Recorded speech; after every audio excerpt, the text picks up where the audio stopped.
expose the ugly deeds of the fake activists for democracy Gong Xiaoxia and Zhuang Liehong. In this episode, we continue to expose the real faces of other fake activists for democracy and counter their slander of the whistleblower movement, WM, and Mr. Guo Wengui, Pan Linzheng.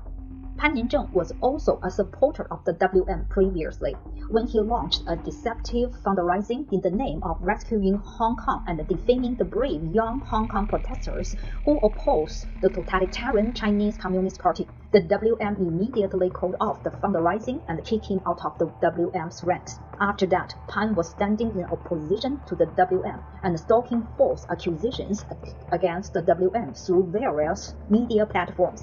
Mr. Guo then revealed that Pan Linzheng was a registered agent of the Chinese Communist Party. Pan has previously infiltrated the Himalaya embassy and has secretly demanded the source code and IP information of Guo Media, including information on remote control. Mr. Guo said that Pan was premeditating not only money but also personal information of brother and sister in arms of WM. Teng Biao. In the past 5 years, Teng Biao, another fake activist for democracy, has used his identity as a human rights lawyer as a cover to continuously discredit the WM.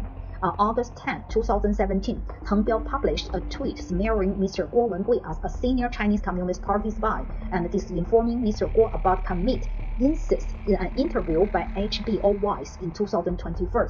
Teng Biao blatantly lied, smearing the peaceful protest actions of WM Congress as physical threats, discrediting the truth delivered by WM and defining the truth as fake news and conspiracy.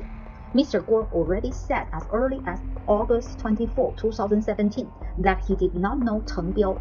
Mails admonished Teng Biao as a so-called human rights lawyer who had been persecuted by the Chinese Communist Party. His words needed to come out with evidence, and he must be responsible for his words and actions. Later, Teng Biao was also prosecuted for allegedly defaming and threatening the personal safety of others. For years, the fake activists for democracy have been hiding deep overseas under the cover of various identities. They have attacked WM and Mr. Guo through various media platforms under the control and the direction of the CCP. As the facts of the WM were revealed, the crimes committed by the fake activists for democracy were gradually exposed. The Western world has realized their destructive effects on Western democracy, freedom, and civilization. More Chinese communist spies under the guise of democracy movement will be brought to justice.